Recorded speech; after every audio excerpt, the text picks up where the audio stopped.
Bonjour, donc nous sommes Jean-Luc Cabris, c'est moi-même, et puis Jean-Pierre Thibault, qui est voilà. Nous sommes deux membres du CGEDD. Alors, le CGEDD, c'est un organisme interne au ministère de l'écologie, le MTES, le ministère de la Transition écologique et solidaire.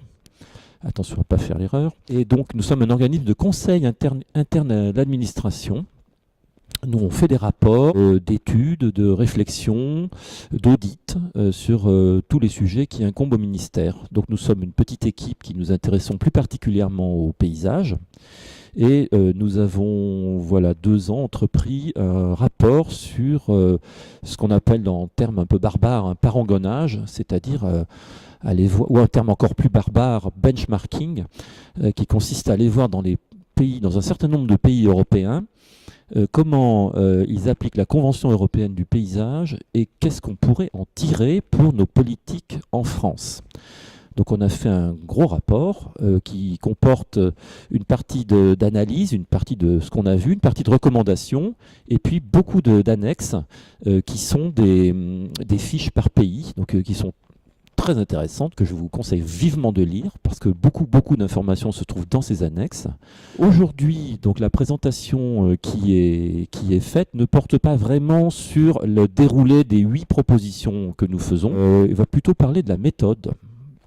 C'est-à-dire comment, à partir de situations à l'étranger qui sont complètement différentes, des pays qui sont de taille différente, qui ont des institutions totalement différentes, des cultures totalement différentes, on peut arriver à transposer en France ce qu'ils font pour le plus grand bien de notre pays. Simplement, ce qu'il faut dire, c'est que nous avons rendu ce rapport au mois de mars dernier, que nous avons dans ce rapport un certain nombre de propositions faites aux ministres qui les adoptera ou pas, ou un peu, ou pas du tout, et que parmi ces recommandations, certaines touchent à ce qu'on appelle une stratégie nationale du paysage. Pensons que le paysage mérite un débat national et une série de priorités fixées, d'objectifs, d'enjeux et de manières de faire qui méritent d'être sur un seul document qui serait un document cadre pour les années à venir. Ça, c'est une première proposition, et pour nous, c'est la plus importante.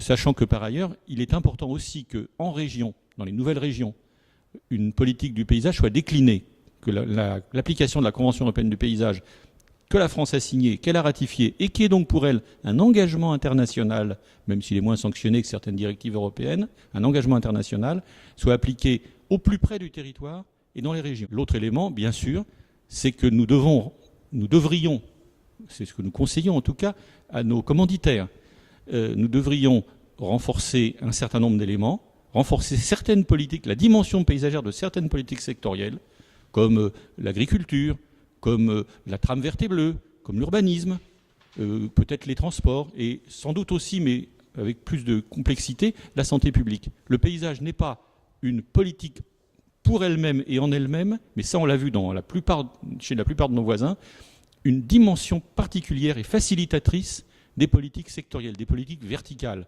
Nous sommes en France un pays où les choses restent très centralisées dans les têtes et où la prégnance de la verticalité dans les politiques publiques est une véritable plaie. Une politique ignore sa politique voisine. Le paysage ne prétend pas être une nouvelle politique qui s'ajouterait à toutes ces politiques verticales, mais bel et bien une dimension transversale, facilitatrice et aussi participative. Chacun peut dire quelque chose sur le paysage.